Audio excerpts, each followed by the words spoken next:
Olá! Hoje a gente vai mergulhar num assunto que está no coração e na cabeça de muito brasileiro: o investimento em imóveis.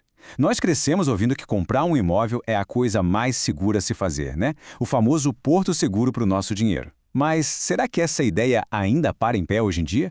Vamos dar uma olhada mais de perto. Olha aí, essa frase. Quem é que nunca ouviu isso? Parece que é um conselho que já vem de fábrica para todo brasileiro. A segurança do tijolo, de ter algo físico, palpável, é uma ideia muito poderosa. Mas é exatamente essa sabedoria popular que a gente vai investigar hoje, olhando para os dados e para os fatos que muitas vezes ficam de fora da conversa na hora de fechar negócio. Porque a grande questão é essa. Por trás dessa fachada de segurança total, existem algumas armadilhas, custos e dores de cabeça que podem transformar o sonho de um investimento sólido em um belo de um problema. O objetivo aqui é simples: ter mais informação para tomar decisões melhores. Vamos começar com o primeiro grande ponto, um que muita gente só descobre quando já é tarde demais. É o problema do capital que fica literalmente preso. É quando o seu maior bem acaba virando a sua maior armadilha. Para entender isso, a gente precisa falar de uma palavrinha: liquidez. O que é isso? De forma bem simples, é a rapidez com que se consegue transformar um investimento em dinheiro na conta. E é aqui que mora o primeiro grande desafio dos imóveis. Eles têm baixíssima liquidez. Não é como vender uma ação que você resolve com um clique no celular. Nem de longe.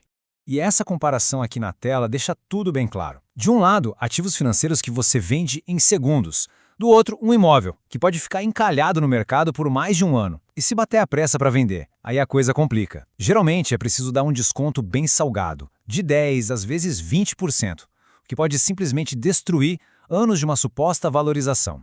Mas o problema do capital preso não para por aí. Além da dificuldade para vender, tem outro risco gigante: o de concentrar todo o seu dinheiro num único lugar.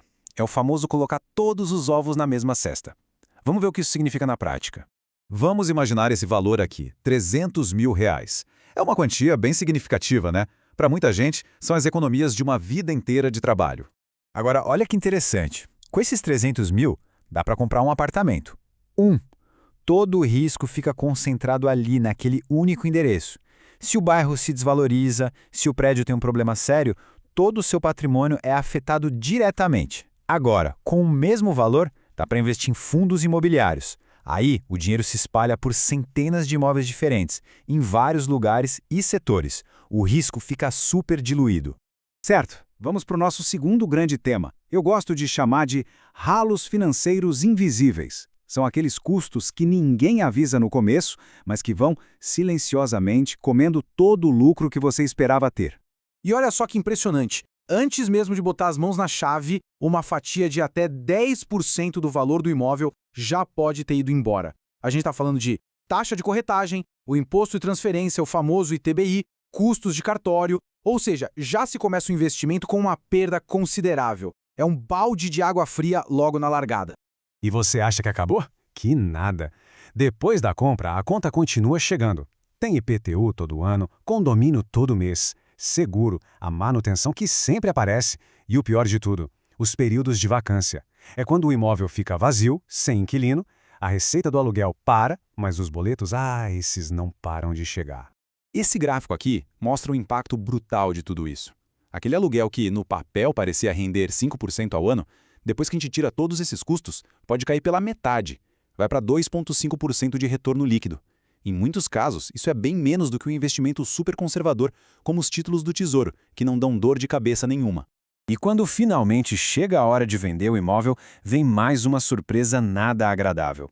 Entre comissão do corretor, imposto de renda sobre o lucro e outras taxinhas, uma fatia de 8% a 15% do valor total da venda pode simplesmente evaporar. É mais um pedaço enorme do seu dinheiro que fica pelo caminho. Agora vamos para o terceiro grande mito: a ideia de que ter um imóvel alugado gera renda passiva. O sonho, né? Dinheiro caindo na conta todo mês sem fazer nada. Só que a realidade é bem diferente. Ser proprietário é muito mais parecido com ter um segundo emprego. Exatamente. Não é só esticar a mão e pegar o dinheiro, é preciso administrar um negócio de verdade. Isso exige tempo, exige paciência e, muitas vezes, estômago. Desde achar o inquilino certo até lidar com o vazamento no meio da noite, a tal passividade é uma bela de uma ilusão. E no pior dos cenários, se o inquilino para de pagar, aí se ganha um novo emprego não remunerado e que só dá estresse: administrar um processo de despejo. No Brasil, isso é um filme de terror. Primeiro, se gasta com advogado. Depois, se espera a justiça, que não é nada rápida. E enquanto isso tudo acontece, o proprietário continua pagando todas as contas do imóvel sem receber um centavo. Esse processo pode levar 1, 2 anos para terminar. E como se não bastasse, ainda tem o risco da burocracia. Estima-se que cerca de 30% dos imóveis no Brasil tenham alguma pendência na documentação. Já imaginou? Comprar um imóvel e só depois descobrir um rolo desses. Pode virar um pesadelo jurídico que se arrasta por anos a fio. Certo. Depois de analisar todos esses pontos, vamos juntar as peças do quebra-cabeça. O foco agora é entender como usar toda essa informação para tomar uma decisão de investimento bem mais consciente e inteligente. Então vamos recapitular rapidinho os principais desafios que a gente viu. Primeiro, o capital que fica preso, seja pela baixa liquidez ou pela concentração. Depois, os custos altíssimos, tanto para comprar quanto para manter, que acabam deixando o retorno líquido bem questionável. E claro, a gestão, que de passiva não tem nada. É um trabalho ativo, com risco do imóvel ficar vazio, risco de calote e, no fim, ainda mais impostos e custos para sair do investimento.